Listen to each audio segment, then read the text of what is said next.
Hi everybody, I'm Amy from the Cauldron, and in today's episode of Dye Time I'm going to be attempting to complete a challenge set by indie dyer Nicole Frost from Frost Yarns, and she posted this picture on her Facebook group and asked her followers to see if they could replicate this very sparse speckle effect. That's what I'm going to try to do today. Be very light-handed with my speckling. The colours I have chosen to use today are black and yellow acid dyes from DT Craft and Design, and scarlet, strawberry frappe, nebula navy and new emerald green fibre reactive dyes from Dharma. Now what I'm going to do, because I want to speckle, and very lightly speckle as well, I've got here some citric acid. I'm going to take a quarter of a teaspoon of citric acid, put it in this little bottle cap because I haven't got anything else that I can fit my fingers in, and then I haven't opened this one yet, and then take just the tiniest amount of dye like that and give it a mix up with the citric acid. I do a tiny bit more, don't want too much. Now I have put a towel down here on my surface just to protect it, and I'm wearing a mask and gloves. So my idea behind this is that when I go to grab this to speckle, I'm getting mostly citric acid and a little bit of dye. So hopefully that will make the speckles quite sparse. I'm hoping. We'll see. I'm now going to do this for all the other colours. That's black. All the equipment here I'm using is dedicated for dye. I don't use it for food. And using citric acid today instead of vinegar. Now citric acid is a lot more acidic than vinegar, so you need a lot less. I generally use vinegar because it's easier for me to grab, but there's absolutely no reason why I couldn't use citric acid. And in fact this is all the citric acid I've got left, so I think I'm going to need to buy some more.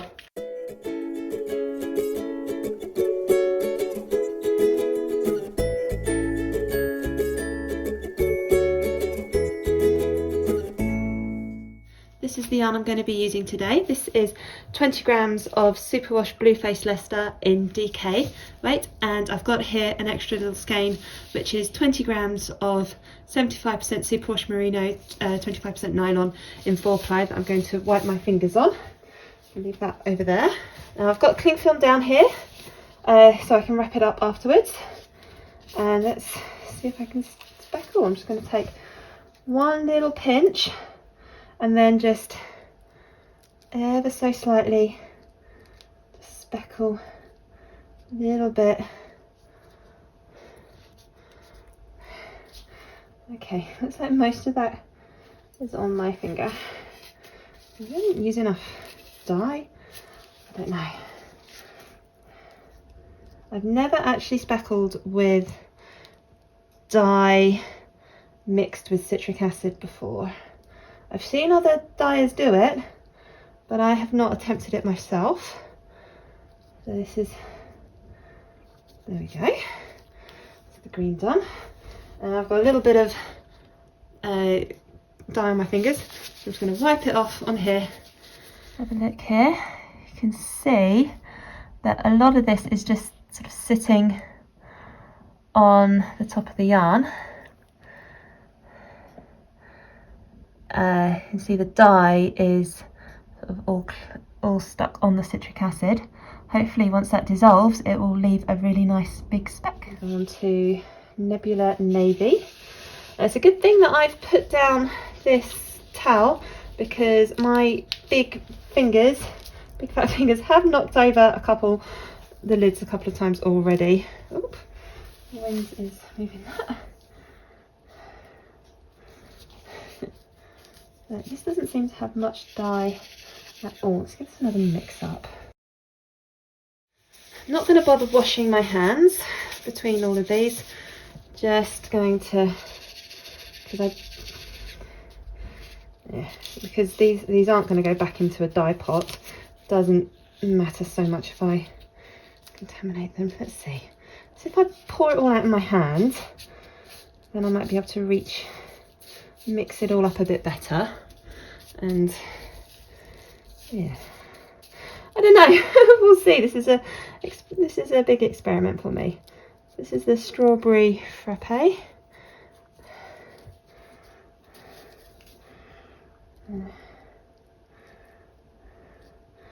I'm going to wipe off the excess on this, but I'm not going to bother washing. I'm just going to wipe and dry. Tiny little pinch of scarlet.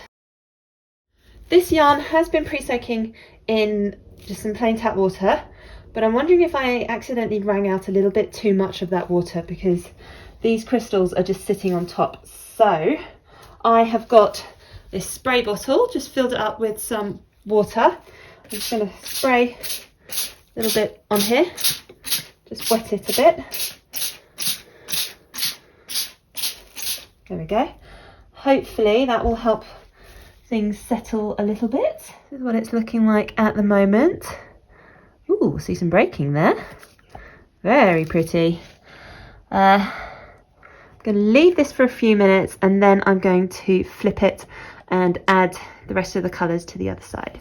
I haven't actually timed how long this has been. It's only been a few minutes while I've just gathered some other bits that I need.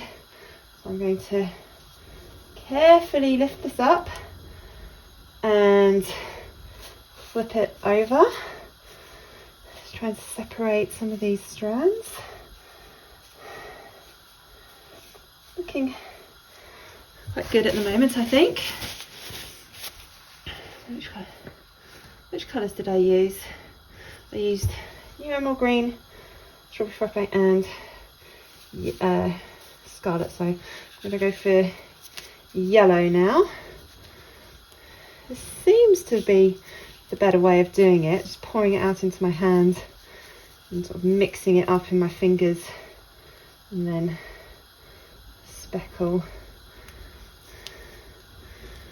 that. I think this yellow might get a bit drowned out with everything else. I don't know. Yellow tends to. So this yarn that I'm just wiping my hands on, looking pretty good at the moment. Like that. So this is Nebula Navy next. And because this is an animal fibre, I can use Fibre reactive and acid dyes on it, which is what I'm doing. As long as it's got the acid in it. Last one, black. Now there were actually two ways I thought I might be able to recreate these micro speckles. This was one way, and I've got another way I think I might be able to do it, but I'm not sure if that's going to be in this video or if that's going to be a separate video. I think I might have used far too little black because I can't really see it. Oh well. They may be grey speckles rather than black, but I'm trying really hard not to do too much, as that picture is that there aren't many speckles, mainly white with a bit of speckles, and I'm starting to wonder if maybe I've gone too heavy on this. Oh well, maybe my other method might be a bit more successful. I'm just using this yarn that I've been wiping my fingers off on, just to try and get any of this dye that's just on the plastic, on the cling film. There we go. Wow, that Nebula Navy is really potent, isn't it? I tried to use the tiniest amount and it's just everywhere. I think I'm going to need to rewind this. I'm going to give this another little spray. just a bit worried that I might have. There we go. Right, now I am going to just leave it for a little bit longer. Here we are, a nice close-up of this yarn, and I think it looks really pretty. I'm not sure if it's going to give the effect that I'm looking for once it's knitted up, but I still think this is really pretty, and I think the colours look really good together, and it does look like that yellow is being overwhelmed. I'm now going to wrap this up, in the cling film, being really gentle with it, and I'm going to steam this. But for now, I am just going to stick it in my little pan, and I will steam it once my water's come up to boil. And that is just going to get plopped in there with it. This has been on for about 45 minutes now. It's looking pretty good. Yeah, I'm quite happy with those. And let's have a look in. Yeah, there's no water in the pot, so I'm going to turn this off, let it cool down. The yarn has completely cooled down now, so let's wash it. Need to carefully unravel this. Tiny bit of dye left on here, but nothing to cause concern. Now, this is just cold tap water.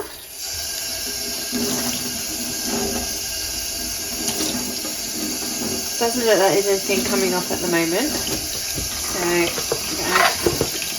a little bit of washing up liquid just to help remove any of that excess dye, any excess vinegar or citric acid.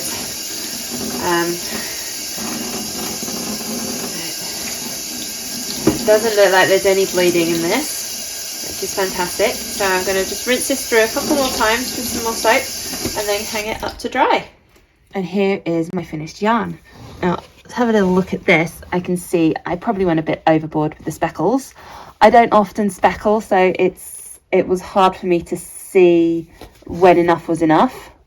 But I think I need to practice speckles, do speckling more often, because it was a lot of fun, and this is very pretty. These colours have all worked together well, and they haven't really spread, and that will be likely because of the citric acid that I mixed the dye with. But yeah, I really like this. I might have gone a bit overboard for this challenge, but oh well. I kind of do that a lot, don't I? And here is the little mini skein of yarn that I used to wipe my fingers on, wipe the side. Now, I tried to really hold back on the nebula navy and use as little of that as possible, because as you can see, it just takes over everything. But on this little skein, I don't think that's too bad, because you've still got all the other colours in here, and we have a look, there's some lovely sort of speckling going on as well. The colours haven't really muddied, they've just blended nicely, and I really like it. Now, part of this challenge is to knit up this skein to see how it compares to the inspiration for this challenge. So let's go knit this up, see how it compares. And here it is knitted up. Now you can see the speckling is a lot heavier than the challenge inspiration picture, but I think I'm going to class this as a success for me, a success speckling, because I've not done it very often before. And here is one of my first attempts at speckling. That yarn is white and I speckled with black. Not very speckled, is it? But in comparison to that, you can see all the colours, and there is still plenty of the natural yarn colour left. So yeah, I am really happy with how this has turned out. Thank you so much for watching this video. I really hope you enjoyed it. Please do click like and subscribe to my channel. Leave a comment down below. Let me know what you thought of this video. Would you like to see me do some more challenge based dyeing in the future? I publish a new video every Monday, and it's usually published between about 6 and 8 p.m. UK time. And in every video I like to try something different. So I might do a challenge like I did in this one, or I might mix different techniques, or mix different dyes, or use a different fibre type, or do some tie dyeing. So in every video there'll be something different. Thank you so much for watching.